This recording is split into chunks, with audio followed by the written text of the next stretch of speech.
Welcome to the Safe Place Refuge Center, where we are being equipped unto every good work. You are now tuned in to our Sunday session broadcast.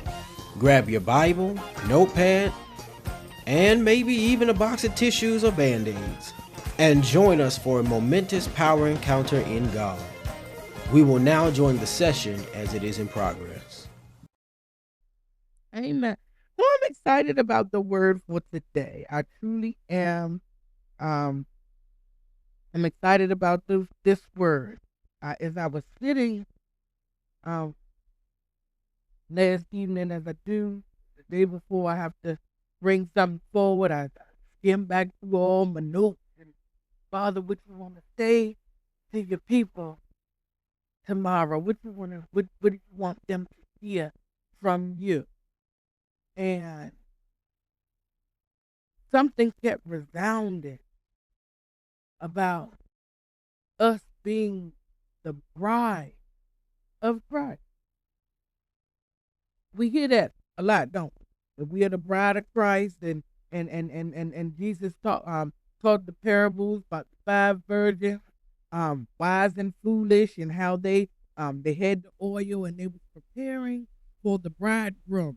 But not very often have I heard anybody talk about what it takes to be the bride. Have y'all heard very often what it takes to be the bride? I've heard very often that we are the bride. We're the bride of Christ. And, but not very often here have I said. I'm not going to say not very often. I don't think I've ever sat under a teaching about what it takes and what it truly means to be the bride of Christ. I don't think so. Do y'all know what that means? If y'all sit, y'all, what do you think? You see, I really want to run this like my Bible study. I really do, and with the audience participation. But I'll just ask real quick, what do you think being the bride of Christ means?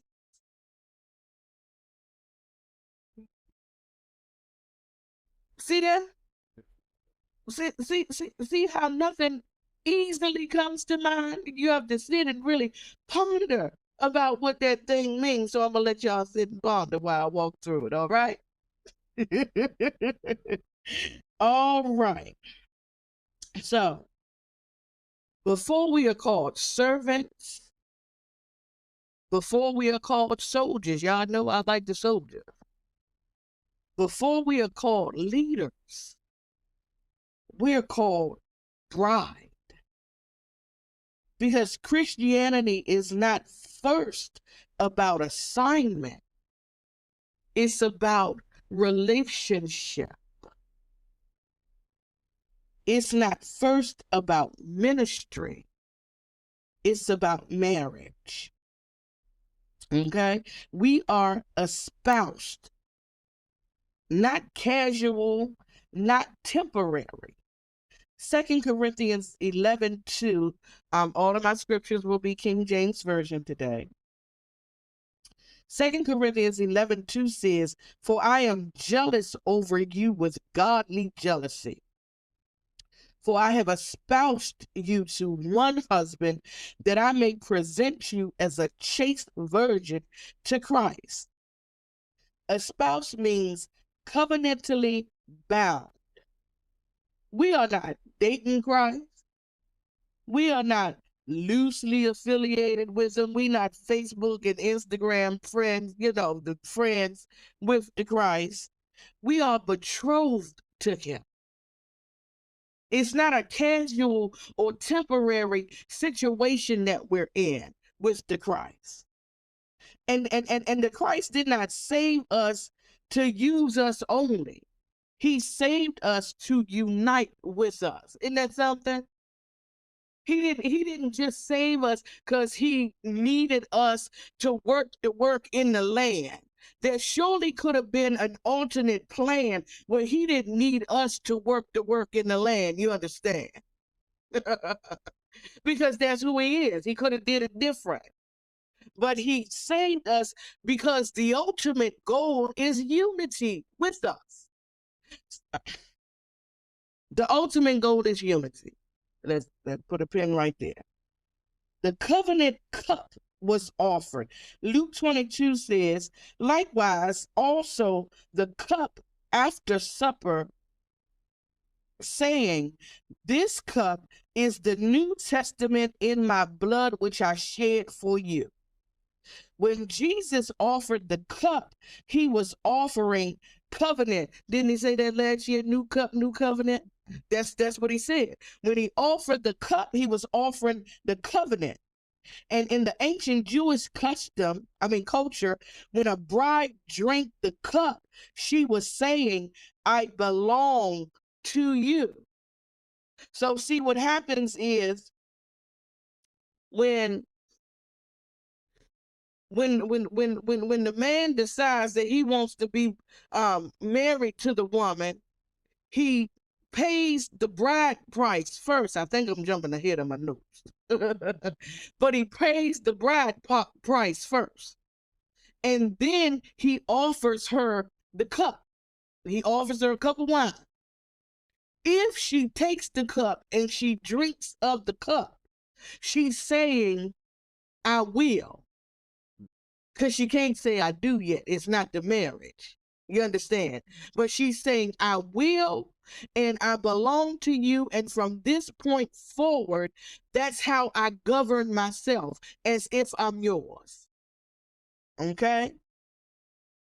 So when you received Christ, you said yes to covenant. The question is not, are you saved? The question is, are you devoted? It's not about salvation. We know we said because we said yes. But are we devoted? The bride is the bride of Christ. We are in preparation mode, right? We ought to be in a space where we're preparing ourselves for when the bridegroom comes to get us, right? Okay. Revelation 19:7-8 says, let us be glad and rejoice and give honor to him, for the marriage of the Lamb is come, and his wife has made herself ready. And to her was granted that she should be arrayed in fine linen, clean and white, for the fine linen is the righteousness of the saints. We have to pay attention to the fact that the text says that the wife has made herself ready. Number one, she couldn't get to wife status until she was bride status first. And the bride made herself ready to become the wife. You understand? Okay. All right. There is grace, yes, but there is also readiness. The linen is the righteousness of saints lived in obedience. Being a bride means guarding your purity, guarding your affection, and guarding your focus. That's what being a bride means. Guarding your purity, guarding your affection, and guarding your focus. Everything that you do. So guarding your purity, what does guarding your purity look like? Guarding your purity looks like you're not going to put yourself in any situation that you can sully yourself. You're not going to you're not going to allow circumstances. You're not going to find yourself with groups of people. You're not going to find yourself engaging in anything that will sully your linen, that will dirty up your clothes, that will stain and soil your righteousness. You understand? And that's how you guard that. And then guarding your affection. You're not going around running around kiki in any other God's face. You understand?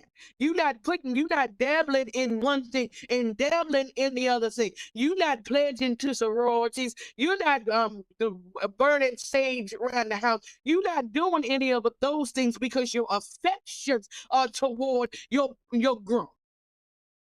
And your groom don't play none of those games. And so you ought to be guarding your affection. You should not be two-timing him. He should not show up and catch you in a compromising situation. What are you doing? What are you listening to? What are you entertaining? and guarding your focus. Your focus as a bride ought to be making yourself ready for when the bridegroom comes back. That's your entire focus. Making yourself ready. Doing what you need to do, doing what you're called to do, being found, doing the work in readiness so that when the bridegroom shows up, you will not be found lacking in any way, in any degree. That's your responsibility as the bride. Okay? The bridegroom is coming. John 14, 2 and 3. In my Father's house are many mansions. If it were not so, I would have told you. I go to prepare a place for you, and if I go and prepare a place for you, I will come again and receive you unto myself, that where I am, there you may be also. The bridegroom is not absent, he is preparing. He is preparing because he is returning. And the bride does not live distracted. She lives watchful. Right? In that Jewish culture, what would happen is once the bride and the bridegroom are betrothed, once he shows up and pays the bride price, we know the Christ. What was the bride price for the Christ? His blood, his life poured out as an oblation, his blood, and then the cup of the covenant. He offered the cup, which is what we do in communion. The cup is offered. We drink of the cup that we enter into covenant. And then the groom leaves. He leaves for an undetermined amount of time. He goes to prepare a house, a dwelling place, a home for the bride. And so he's absent from her. But because he paid the price and she drank of the cup, she's now his. And she has to govern herself accordingly. So even in his absence, she does everything she knows to do to prepare for his coming, right? But she don't know when he coming back. See, modern day marriage is a little different. We set a date, so we know when the date is coming.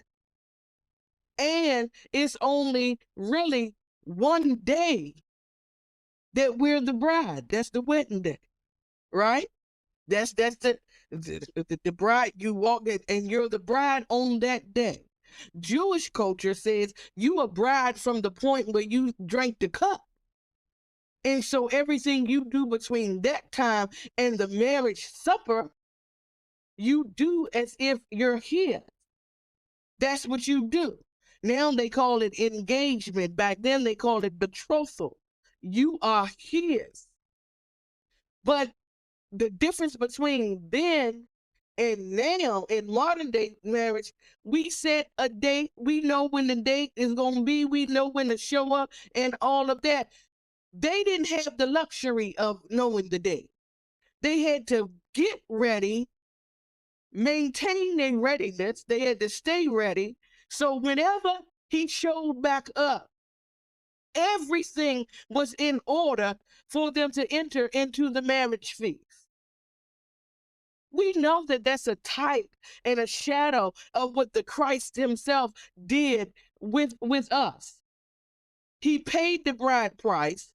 He set order for us to drink of the cup of the covenant, and then he left to prepare a place. And just like the Old Testament brides, we don't know when he's coming back. So we can't be in get ready posture. We have to be in be ready posture, right? Right. Okay. So again, the bride has to be watchful. And there's a danger that happens. There's a danger that because of the amount of time that the bridegroom is absent, that you can get weary in your waiting and lose your first love. Right? Revelations 2:4 says, nevertheless, I have somewhat against you. I'm somewhat against thee, because thou hast left thy first love. You can have activity without intimacy, service without affection, doctrine without devotion. But the bride must love the bridegroom first. All of the other things come secondary, or ought to come secondary to her being prepared, her making sure that she's ready. And the amount of time, well, God told me last night, the amount of time that the groom tarries is in direct relationship to how ready the bride is for him to come back. So the Christ, we wait for his appearing, right? We wait for him to come back. We preparing and all of that. And what God said is that the bride ain't ready. The bride is not ready. If he was to send the Christ back now, because remember, the Christ don't even know the day or the time. He don't have that information. He sits at the ready until he sit back.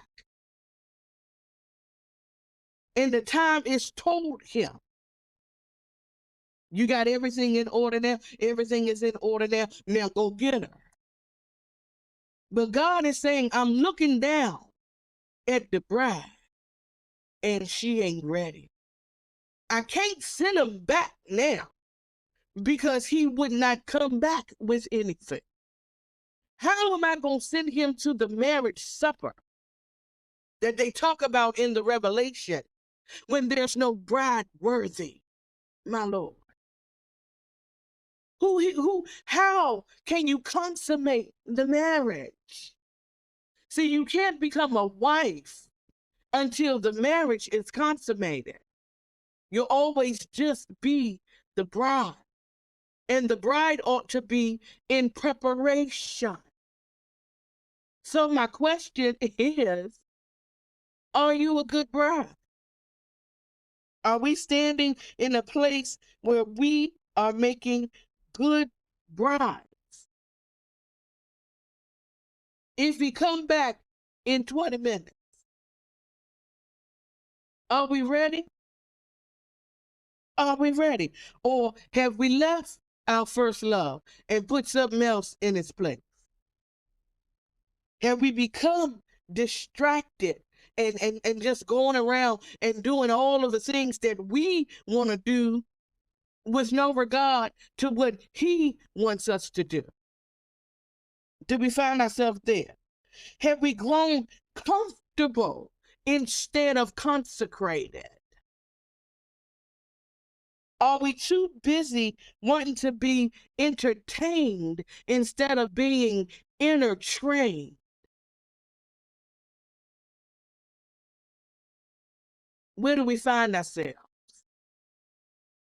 Are we living a life that's pleasing unto God in every aspect, not just some? Or will he look at us like the churches that were called out in the Revelation, and he say, I see your good works, but I still got something against you? What does he have against you? Is there a list of things that God can have against you right now?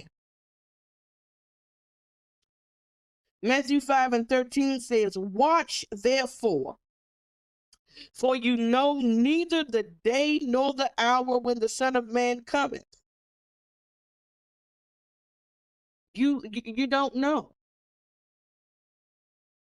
And these words are not trying to garner fear, but to garner reflection. Where are you? Where are you?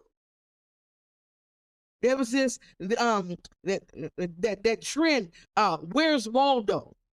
Right? And they will have these pages where all of these things are around, and Waldo is somewhere in the midst of the chaos, somewhere in the throng of the people, somewhere in there. And you had to sit and search and look real hard. And, you know, when some people get the magnifying glass, you understand, and to look into the page to figure out where Waldo was. My Lord. And Father is saying, I don't want to have to look that hard when I'm looking for my bride. The bride should not be so enthroned in the midst of the chaos and in the midst of the people and in the midst of all of these things, distractions and such delight, that I can't recognize her at one glance. I should be able to look over and see a consecrated bride outside of the throng of the people and the chaos. I ought to be able to recognize her because she has prepared herself to the degree that she stands out from everything else, my Lord. Not because she mixed in there. I should not have to go and search and walk through the throngs of the people to seek her out. I ought to be able to spot her afar off, my Lord. My Lord. So if we have strayed in any way, this is your invitation to return. This is your come on back. This is Jesus the Christ saying, can you woo, woo, woo? He's trying to woo you back. Come on back. Because he's not a hard taskmaster. He said, I will woo you back. But your ears have to be open and your eyes have to be open. You have to be looking for me and looking for my return, my Lord. If you have strayed, return to devotion. What does your devotion look like? And I don't mean the 2 or 3 minute thing. You know, they do the devotionals, you know, where they give you a passage and they tell you what the passage means and they send you to the scripture. That's not a bad supplement, but that's not true devotion.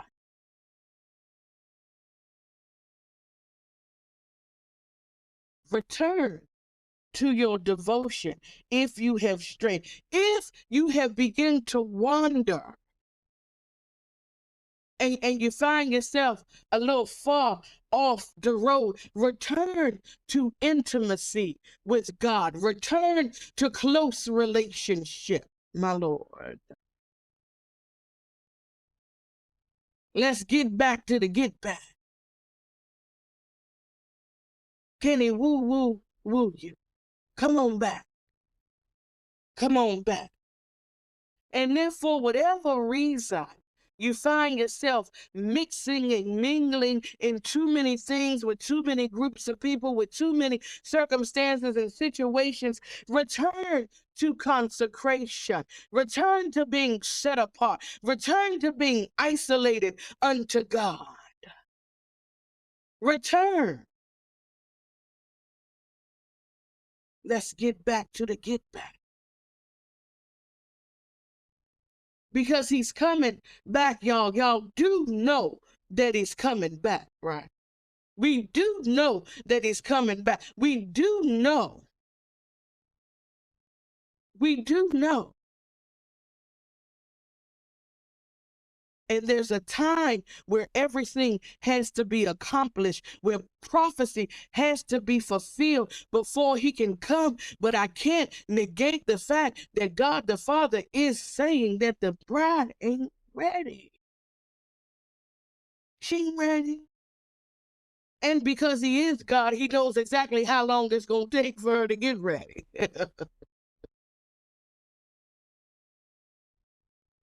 He knows. He knows. He knows.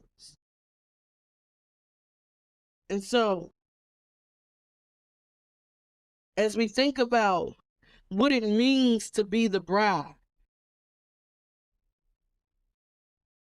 looking forward to his coming, preparing ourselves, making sure that our linen is clean and white, without spot or wrinkle. Isn't that what that word says? Without spot or wrinkle, consecrated, dedicated, devoted, isolated in some cases, but always looking forward to the place and the time when the bridegroom will show up unexpected. Be ye also ready. We have to be ready. We can't be like the 5 foolish virgins who have the lamp, who understand that the bridegroom is coming. They knew he was coming that night. They were forewarned. They didn't know the time, but they knew he was coming. And their role, their duty was to be prepared with oil in the lamp. And they did not have the oil.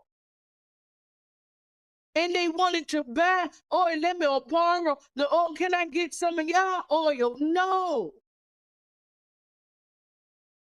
You can't borrow oil. You have to be prepared with it. You have to be prepared with it.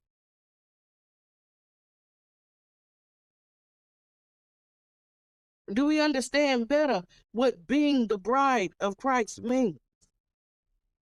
It's not a casual term that's cute and all of that. It's a responsibility. And it's activity, not passivity. It's activity. You have to be prepared. What does being prepared look like? It means doing the things that are necessary to be done so that when the bridegroom comes back, you're ready.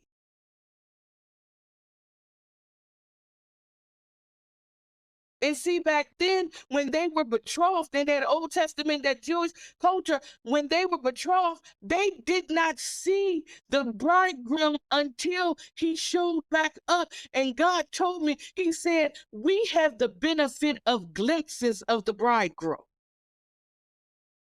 We can see him in function and activity, and we can see him. We can see his hands and we can see his way and we can see how he moves and how he operates. And we walk with Holy Spirit who constantly points back. My Lord. They didn't have that benefit. When they drank of that cup, they drank of that cup. And when he went away to prepare, they didn't have no clue how long that would take for him to come back. But you had to be in preparation. I think about the queens that were in preparation. When Esther them had to be prepared to go in front of the king, it took them, I think, a year. Took them a year. And every day they would soak in milk baths and all of this to prepare their bodies just to be presented, just to stand in front of the king. They couldn't even get audience until all the prep was done first. And however long it took, that's how long it took. They had oils and stuff that they would put in their in their skin and in their hair and all of this stuff to prepare. How are you preparing to meet the bridegroom?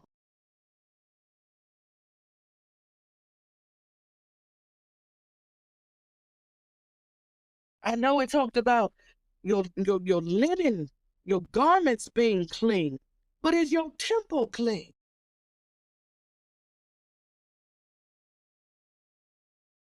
How are you handling your temple?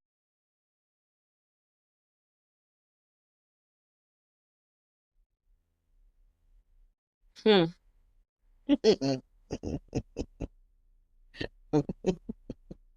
I gotta giggle because I hear Father saying, check your cracks and crevices. Are you clean? And all your crevices, are you clean? It's deep cleaning time.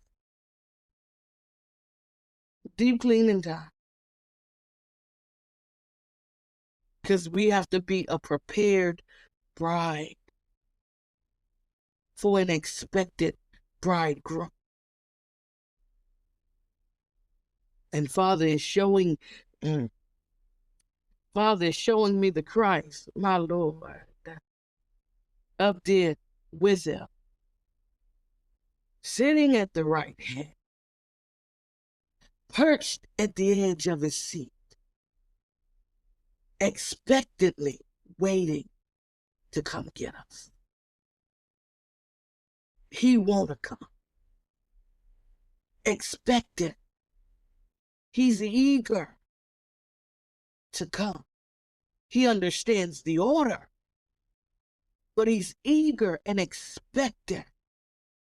You ever witness a wedding, and the groom is standing up there in the front. You know how they stand up there. For whatever reason, they cross their hands in front of him. I don't know why they do that, but they cross their hands in front of him as they wait. Yeah, they do that. As they cross their hands.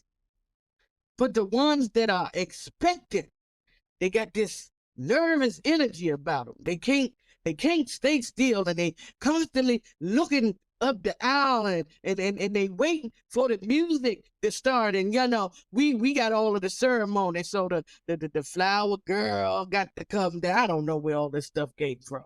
But the flower girl got to come down, and the ring bearer got to come down, and then all the bridesmaids in the wedding, they got to come on down. But that groom ain't checking for none of them. He's not checking for none of them. He wants to see his bride. And he's eager. And he's expectant, my Lord. And some of them, when she cracked through the door, some of them stand there and they can't stop themselves from weeping at the sight of the bride, my Lord. And that's the Christ, eager, my Lord, eager and expectant, my Lord, ready, my Lord, to rejoice at the sight of the bride. He not concerned about all of the pomp and circumstance. He could care less about who come down before her. He don't care nothing about that. He wants to see his bride, my Lord. And if she's a good bride, she's done all of the things to prepare herself for the day. Right? Because it means something to her. And the right bride is not so much concerned about the wedding, but about the marriage. You understand? Because you only a bride for a second. Once you say I do, you become the wife. Once it's consummated, then you become the wife. And there's a difference. There's a distinct difference between being a bride and being a wife. You understand? We're going to talk about that in our Bible study. But there's a difference between being a bride that's prepared and a wife that's presented. You understand? You understand? So That's what that's the message for today.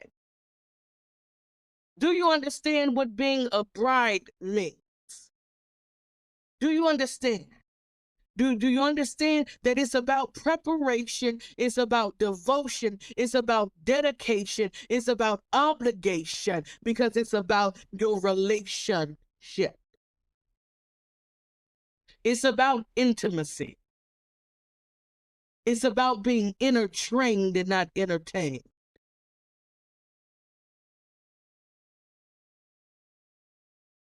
So the next time somebody asks you, what does it mean to be the bride of Christ? You ought to have a ready and complete answer.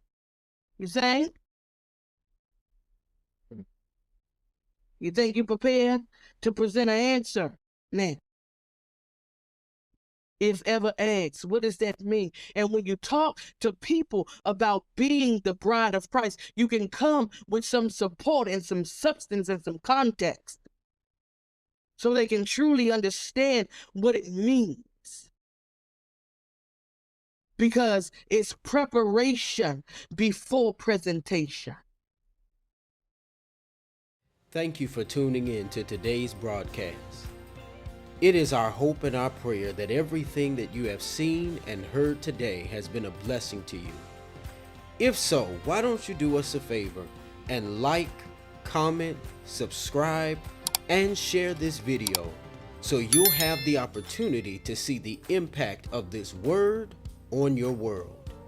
In addition to that, we want you to follow us on all of our social medias, Facebook, Instagram, and YouTube at the Safe Place Refuge Center.